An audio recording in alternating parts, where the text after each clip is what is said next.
Assalamualaikum warahmatullahi wabarakatuh. Perkenalkan, nama saya Servita Ramadianti.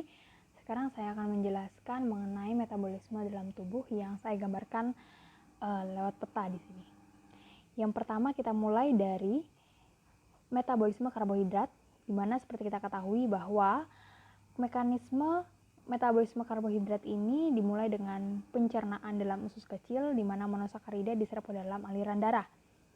Kemudian ketika konsentrasi glukosa dalam darah terlalu tinggi, maka hormon insulin disekresikan oleh pankreas.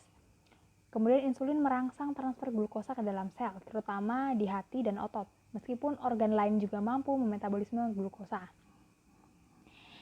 Ketika glukosa sangat diperlukan untuk memasuki sel dan memasuk energi, maka dimulai dengan proses metabolisme disebut glikolisis. Teman-teman, pertama kita mulai dari glikolisis, di mana dimulai dari glukosa menghasilkan glukos 6-fosfat, fruktosa 6-fosfat, kemudian dikonversi menjadi fruktosa 1,6 bifosfat, kemudian dia dipecah menjadi gliseraldehid 3-fosfat dan dihidroksiaseton fosfat.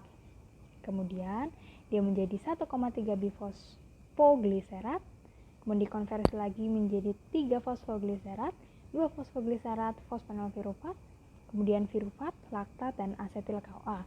Kemudian fosfoenolpiruvat nanti dia akan berubah lagi menjadi oksaloasetat dan malat.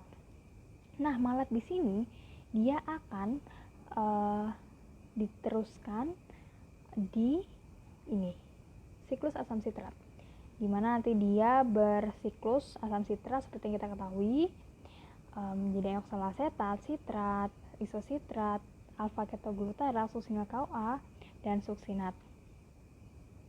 Nah, kemudian gluconeogenesis juga itu adalah kebalikan dari proses glikolisis sendiri. Nah, untuk gluconeogenesis sendiri dia itu terjadi paling banyak sih di korteks ya, di korteks, di hati, di otot, dan di otak. Ada perbedaan dari enzim glikolisis, nanti kita jelaskan di PPT selanjutnya. Nah, kita balik ke atas lagi. Di sini di sini glukosa 6-fosfat dia akan menuju siklus pentosa fosfat pathway. Di sini di mana fungsinya adalah pemecahan glukosa menghasilkan pentosa fosfat, CO2 dan NADPH. Nah, di sini teman-teman bisa lihat ini adalah enzim-enzimnya. Sini, oke. Bentuk PRPP sintase. Jadi dia jadi ribos 5-fosfat. Nah, nanti di sini dia berkonversi lagi dengan bantuan enzim transketolase menjadi fruktosa 6-fosfat. Jadi fruktosa 6-fosfat.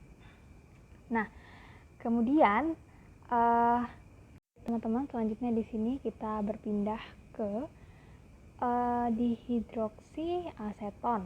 Ya, dihidroksiaseton teman-teman bisa lihat di sini bahwa dihidroksiaseton di sini yang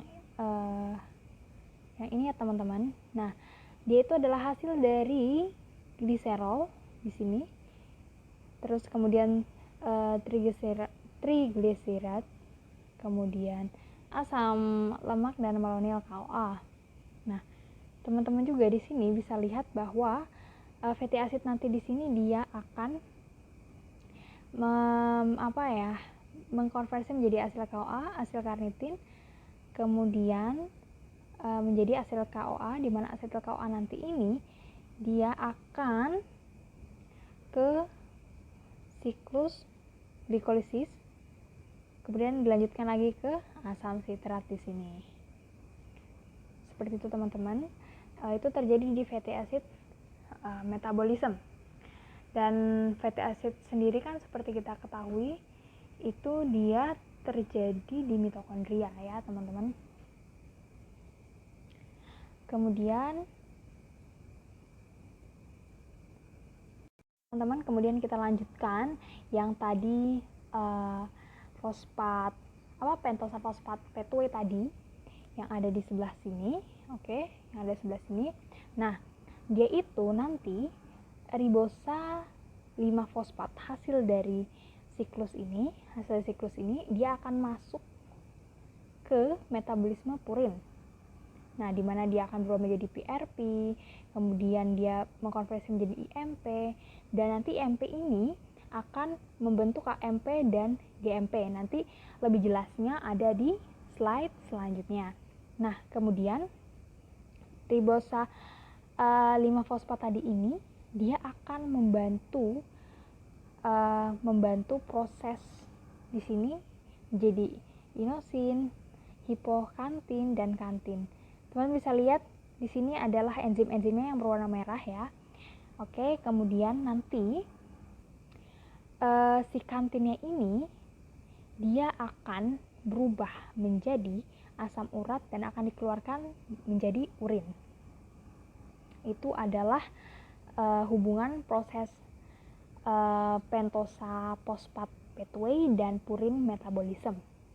Nah, kemudian ada pyrimidine metabolism, di mana glutamin ini dia hasil dari nanti biosintesis asam amino, kemudian dia akan berubah menjadi karbamyl fosfat, orotic acid, dan ada UMP sintase.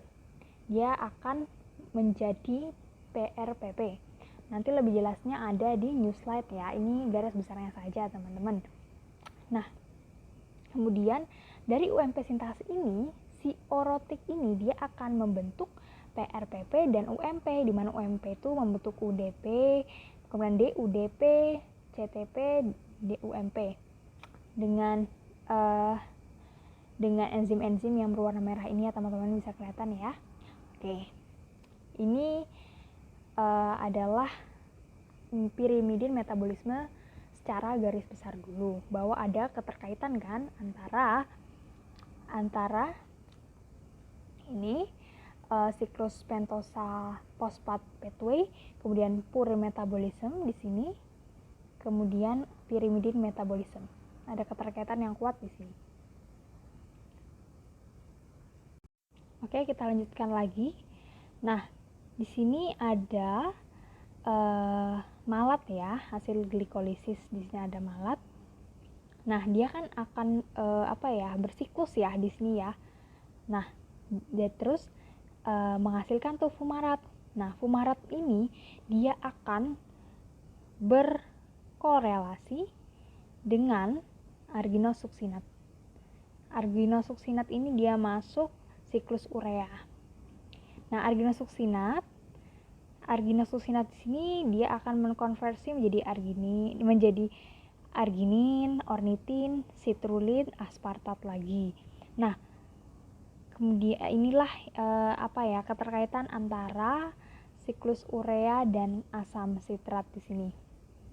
Kemudian selain dari arginosuksinat tadi, fumarat itu dia memiliki keterkaitan dengan metabolisme asam amino.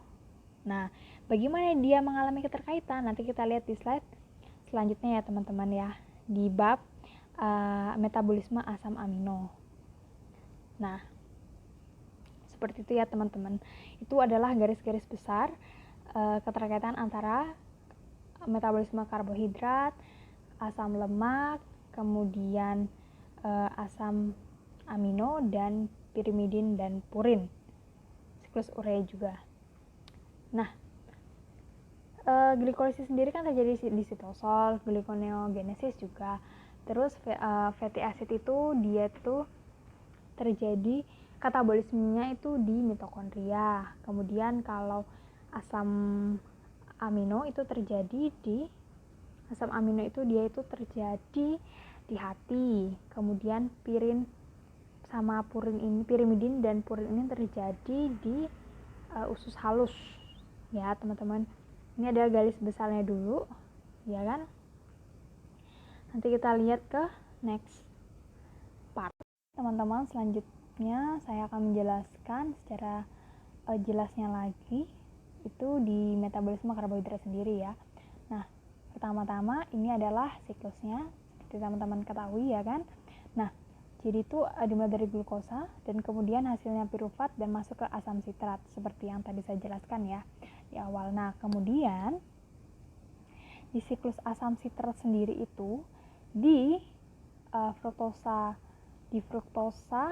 bifos 1,6 bifosfat ini kan dia menghasilkan hidroksiaseton. Nanti ini kita bahas di beta oksidasi asam lemak, oke?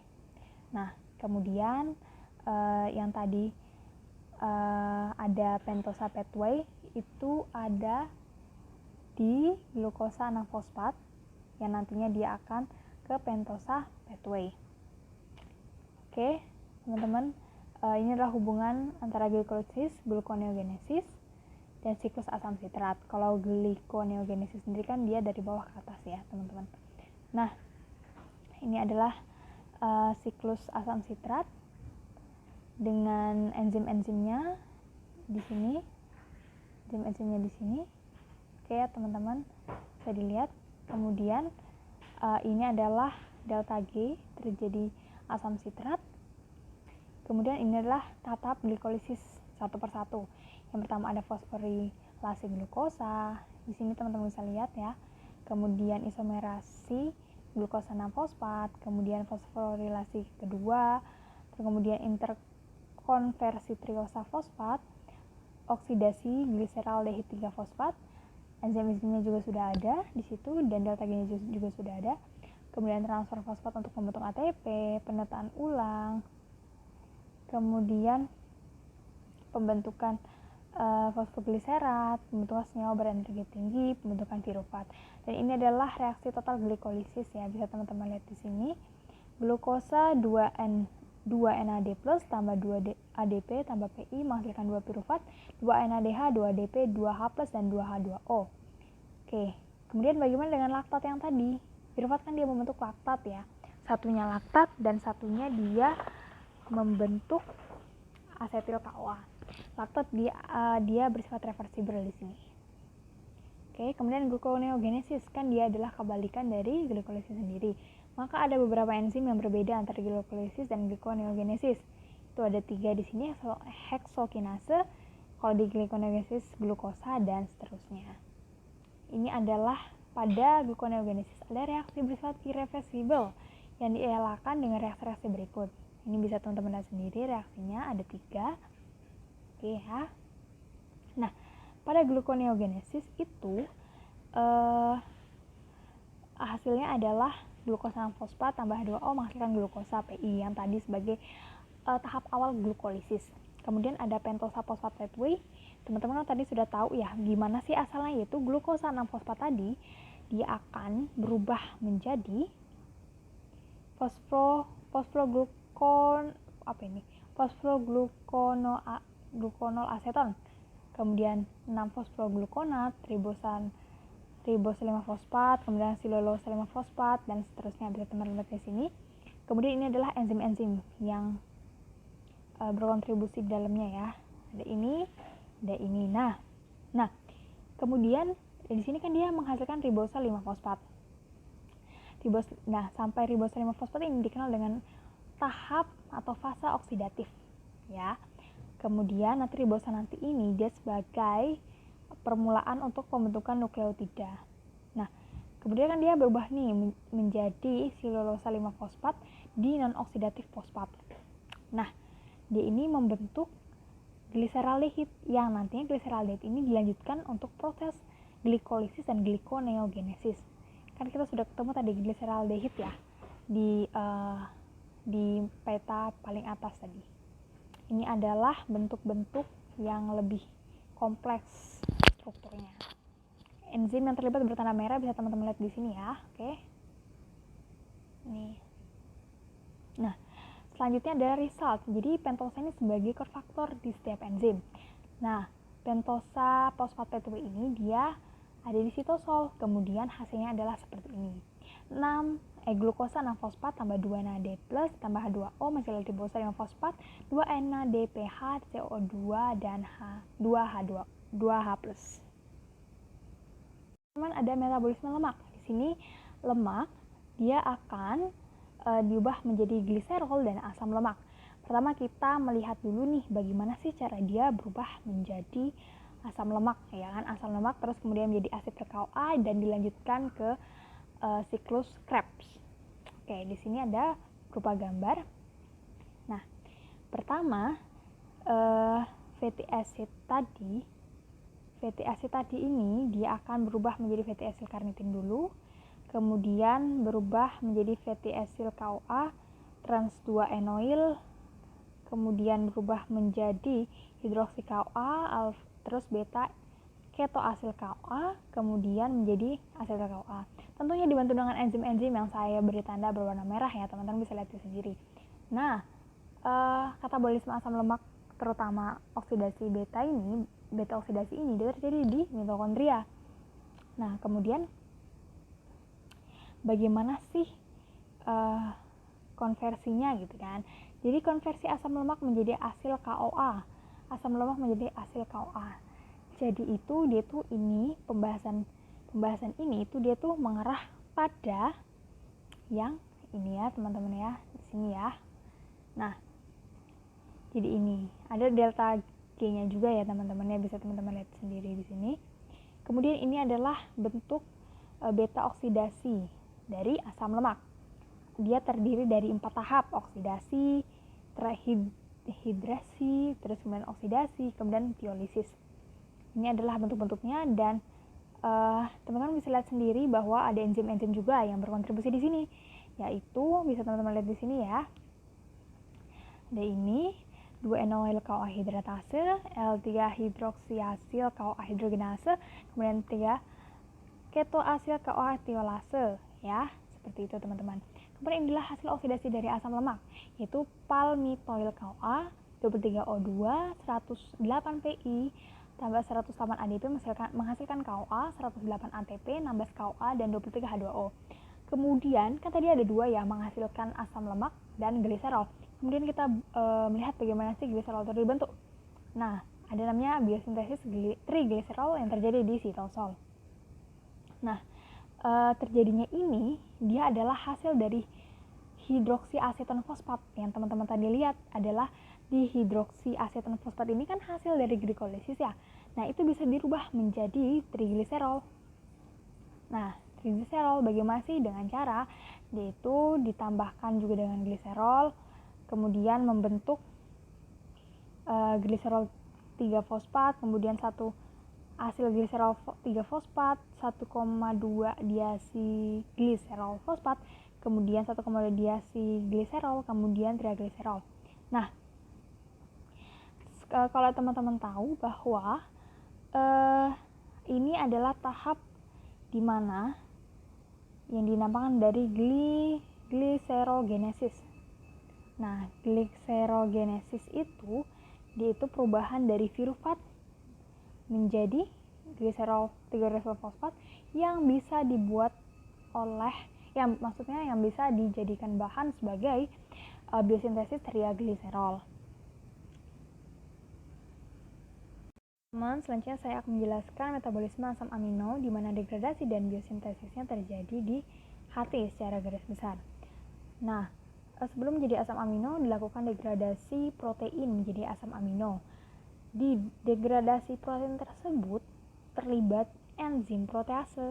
Ketika protein sudah didegradasi, maka asam amino dibawa sampai ke hati kan. Nah, kemudian ketika itu sudah masuk sampai hati asam aminonya, dia akan melakukan proses degradasi melalui transaminasi, di mana reaksi tersebut terjadi di organel sel di bagian sitosol. Jadi produk transaminasi sendiri ada asam amino dengan alfa glutarat, yaitu glutamat dan alfa ketoasid, dan kemudian terjadi reaksi deaminasi oksidatif, di mana deaminasi oksidatif nanti ini dia akan membentuk produk berupa ion amonium. Nah, kemudian setelah dari deaminasi oksidatif, maka kan berubah tuh menjadi produk ion amonium. Nah, itu akan dibuang ke urea. Kemudian bagaimana dengan nasib alfa ketoasid yang masih ada? Nah, kemudian yang terjadi adalah bahwa produk glutamat dengan alfa keto asid tadi itu dia akan mengalami degradasi dengan berbagai produk baik secara ketogenik maupun glukogenik. Nah, di sini sudah ada ya berupa glukogenik dan ketogenik. Glukogenik itu ada ini fenilalanin, triptofan, tirosin, arginin, histidin, prolin, ya kan, valin, tritionin, metionin, ya kan, ileusin, terus aspartat, asparagin, kemudian glukosa, kemudian alanin, sistein, glisin, serin, triptofan juga, ada fenilalanin, tirosin. Yang bertanda tidak ada garis bawahnya adalah glukogenik, maka dia akan bisa berubah menjadi glukosa. Kemudian ada ketogenik, ya seperti leusin, lisin, kemudian glukogenik di sini dia bisa berubah menjadi keton. Selanjutnya degradasi asam amino pada reaksi transaminasi dibantu enzim aminotransferase dan kofaktor piridoksal fosfat atau PLP. Kemudian sama di karboksilasi oksidatif juga dibantu dengan PLP. Ada beberapa kofaktor yang terlibat dalam degradasi asam amino, yaitu tetrahidrofolat, 6-metilpterin, P-aminobenzoat, dan gugus glutamat. Teman-teman ini ada bisa dilihat 5 asam amino dikonversi menjadi asam glutarat, histidin, arginin, prolin, glutamin, dan glutamat, dan enzim-enzim bisa dibaca ya teman-teman di sini. Itulah enzim-enzim yang terlibat. Ini adalah prosesnya. Teman-teman bisa lihat. Kemudian 5 asam amino dikonversi menjadi sukusinil KOA. Ada metionin, isoleusin, valin, dan treonin. Dan enzimnya juga ada di sini tertera. Ini adalah prosesnya. 2 asam amino dikonversi menjadi oksaloasetat, aspargin, dan aspartat. Kemudian ada 7 asam amino yang dikonversi menjadi piruvat. Seperti yang kita lihat tadi sini ada alanin, sistein, glisin, serin, trionin, dan triptofan. Kemudian ada biosintesis asam amino. Jadi semua asam amino yang berasal dari glikolisis, asam sitrat, pentosa akan mengalami biosintesis di mitokondria. Bisa lihat di sini ya teman-teman. Nah, bahwa di fosfogliserat dia akan berubah menjadi serin, kemudian sistein, dan glisin. Kemudian di fosfoenol piruvat dengan bantuan eritrosit 4-fosfat, kemudian DAHP, dia akan berubah menjadi asam-asam amino fenilalanin, tirosin, triptofan. Seperti itu ya teman-teman. Kemudian masuk ke siklus asam sitrat nih. Nah, di oksaloasetat dia juga berubah nih menjadi aspartat, asparagin, lisin, ilosin, metionin. Ya, kemudian dia di ketoglutarat, alfa ketoglutarat dia akan berubah menjadi glutamat, kemudian menjadi prolin, glutamin, dan ornitin.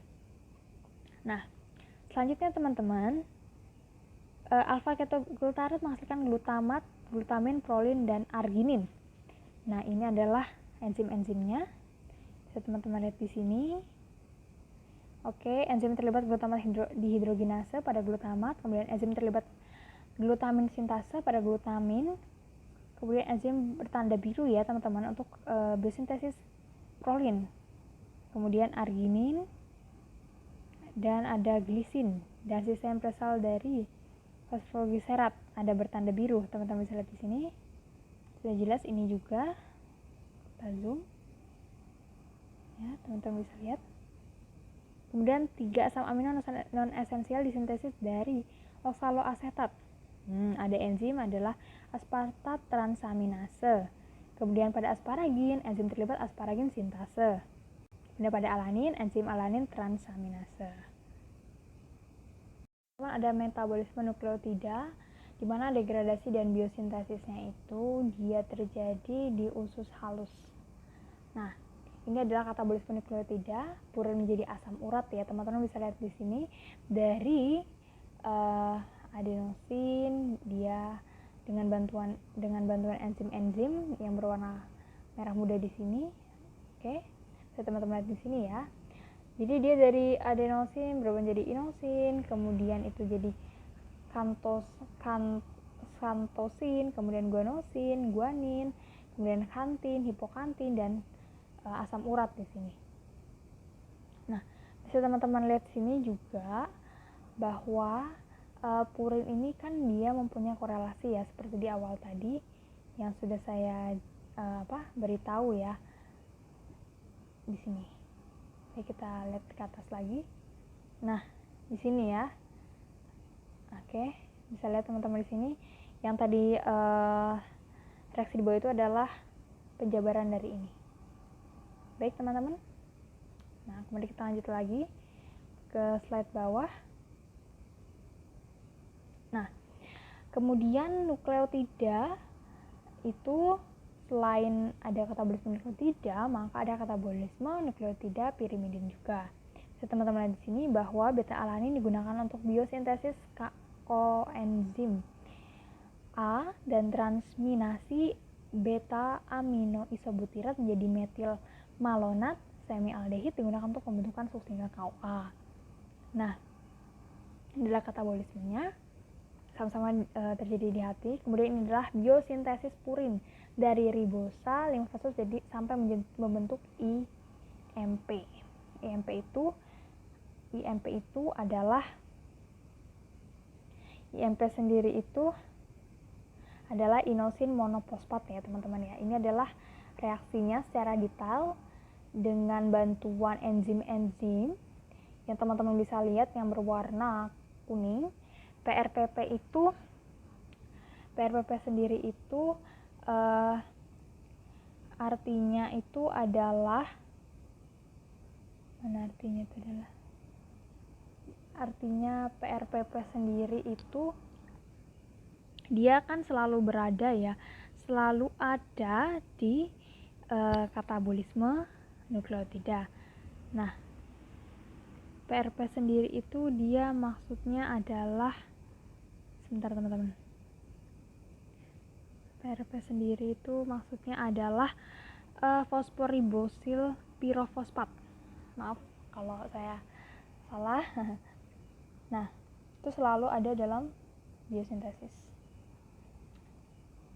Nah, kemudian si IMP nanti ini dia akan dikonversi menjadi AMP dan GMP dengan bantuan enzim-enzim yang bertanda biru di sini.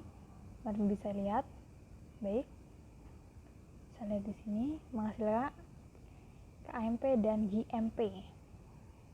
Nah, oke, kemudian ada biosintesis pirimidin. Enzim yang terlibat berada dalam kotak oranye, pirimidin. Baik teman-teman, sudah lihat dari tadi kan ada orotik KOA ya. Orotik KOA tadi kan dia bisa membentuk UMP sintase di atas tadi. Nah, kemudian nanti dia membentuk CTP dan TMP. Nah, itu adalah bagaimana sih prosesnya secara detail. Kalau kita lihat lagi kan tadi sudah berkorelasi ya sama yang di atas ya. Nih kan. Nah, ribosa IMP ionisin hipokantin ini sudah. Kemudian yang tadi pirimidin metabolisme tadi ada orotik, ya kan? Orotik kan dia berubah menjadi UMP dan PRPP. Nah, dimana PRP tadi fosforibosil pirofosfat ya teman-teman.